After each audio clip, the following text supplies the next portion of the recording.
जी sir. हाँ, तो आज हम लोग क्या देखेंगे? आज हम लोग देखेंगे अवतल लेंस में प्रतिबिंब का बनना। तो पिछले क्लास में हम लोगों ने देखा था उत्तल लेंस में कैसे प्रतिबिंब बनता है। तो विभिन्न स्थिति में हम लोगों ने वस्तु को लेंस के सामने रखा था और उसका प्रतिबिंब देखा था बनते हुए। आज हम लोग अवतल लेंस में देख रहे हैं प्रतिबिंब का बनना। तो इसमें बहुत ही आसान है, इसमें कहीं भी आपको ज्यादा पढ़ना नहीं है, ज्यादा दिक्कत नहीं है। इसमें बस एक ही चीज याद रखना, आपको क्या याद रखना है कि अवतल दर्पण में वस्तु का प्रतिबिंब कहाँ बनेगा? हमेशा जो है वस्तु का प्रतिबिंब आभासी ही बनेगा, और आभासी बनेगा तो वस्तु का प्रतिबिंब क्या होगा? सीधा होगा, वस्तु की अपेक्षा सीधा होगा। और जहाँ जिस तरफ हम वस्तु को रखेंगे, लेंस के सामने वस्तु को जिस तरफ रखेंगे उसी ओर वस्तु का प्रतिबिंब भी बनेगा। इसीलिए इसमें याद रखने में कोई दिक्कत नहीं है। इसमें ज्यादा कंडीशन, ज्यादा केस हमको नहीं पढ़ना है। मात्र एक चीज आपको याद रखना है कि वस्तु का प्रतिबिंब हमेशा आभासी और सीधा बनता है, चाहे वस्तु लेंस के सामने कहीं भी रखी हो, कहीं भी रखी हो, उसका प्रतिबिंब क्या बनेगा?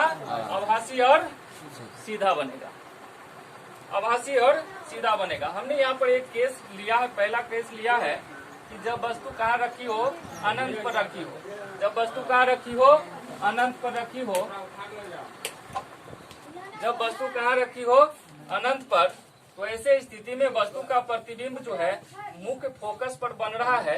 यहाँ देख रहे हैं चित्र में आप, मुख्य फोकस पर ये अनंत पर रखी वस्तु का जो अनंत स्रोत से जब ये प्रकाश की किरणें आती है तो ये प्रधान अक्ष के समांतर हो जाती है, और दर्पण ये लेंस पर पड़ने के बाद ये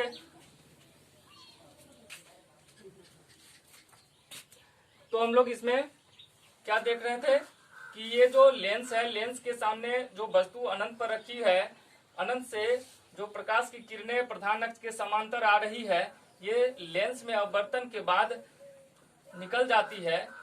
जो इसको हम लोग पीछे की ओर बढ़ाए हैं तो इसके फोकस पर अपसरित होती हुई प्रतीत होती है, यानी मिलती हुई प्रतीत होती है। तो यहाँ पर वस्तु का प्रतिबिंब बन रहा है, वस्तु का प्रतिबिंब यहाँ पर बनता है। तो वस्तु का प्रतिबिंब यहाँ इतना छोटा बनता है कि हम लोगों को लगता है कि यहाँ प्रतिबिंब बन ही नहीं रहा होगा, है ना। लेकिन वस्तु का प्रतिबिंब यहाँ पर बहुत छोटा होता है, और चूंकि यहाँ मिलती हुई प्रतीत होती है इसलिए वस्तु का प्रतिबिंब आभासी बनेगा, वस्तु से बहुत छोटा बनता है और लेंस के उसी ओर बनता है जिस ओर हमारी वस्तु रखी होती है। ओके, तो आइए हम इसका केस 2 देखते हैं कि केस 2 में कह रहा है कि जब वस्तु लेंस तथा अनंत के बीच में स्थित हो। अब हम वस्तु को अनंत से थोड़ा दर्पण के तरफ, लेंस के तरफ ला रहे हैं।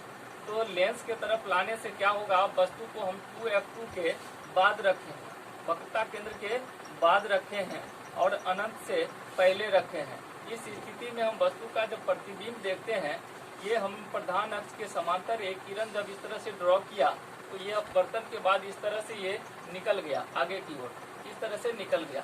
और एक जो किरण है ये वो प्रकाशीय केंद्र से गुजरा है ना।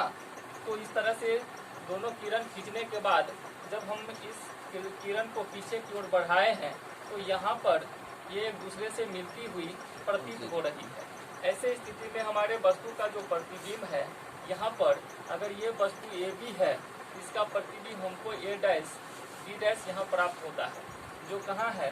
तो लेंस और फोकस के बीच में स्थित है। कहाँ पर है? लेंस और फोकस के बीच में स्थित है। तो यहाँ पर हम लोग देख रहे हैं ये प्रतिबिंब हमारा वस्तु की अपेक्षा जिस तरह से वस्तु रखा हुआ है, जिस डायरेक्शन में, उसी डायरेक्शन में हमारे वस्तु का प्रतिबिंब भी बना हुआ है, और ये सीधा है। और डॉटेड लाइन से दिखाने का मतलब है कि ये आभासी बना है। तो हमारा जो ये स्थिति हो गया, इस प्रतिबिंब बनने का जो स्थिति है, ये हुआ लेंस तथा फोकस के बीच में। कहाँ बना है? लेंस तथा फोकस के बीच में। और इस प्रतिबिंब का जो प्रकृति हुआ वो क्या हुआ? तो आभासी हुआ, सीधा हुआ, आभासी हुआ और सीधा हुआ, है ना। आभासी और सीधा प्रतिबिंब हमें मिलेगा। और जो एक बात और इसमें ध्यान देना है कि ये प्रतिबिंब उसी ओर बन रहा है जिस ओर हमारी वस्तु रखी हुई है। लेंस के इसी तरफ लेफ्ट साइड में हमने वस्तु को रखा था और लेफ्ट साइड में ही हमको प्रतिबिंब भी मिल रहा है, यानी राइट साइड में हमको कुछ नहीं ना मिला है, हमको लेंस के लेफ्ट साइड में ही वस्तु है और प्रतिबिंब भी हमारे लेफ्ट साइड में ही मिला है। तो इस दोनों केस से हमको ये निष्कर्ष निकलता है कि यदि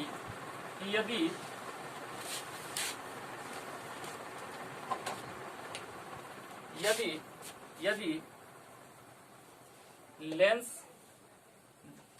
वस्तु को लेंस से जितना दूर ले जाएंगे उसका प्रतिबिंब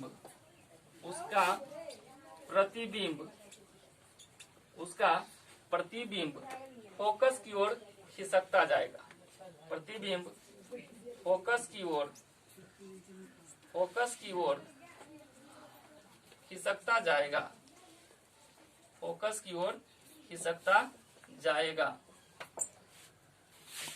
तो इस तरह से हम लोगों ने देखा कि अवतल लेंस में प्रतिबिंब कैसे बनता है ना। तो हमें एक ही बात याद रखना है कि अवतल लेंस में स्थिति वस्तु की चाहे जहां भी हो, लेकिन उसका प्रतिबिंब जो हमें मिलेगा वो सीधा मिलेगा, आभासी मिलेगा, सीधा मिलेगा और आभासी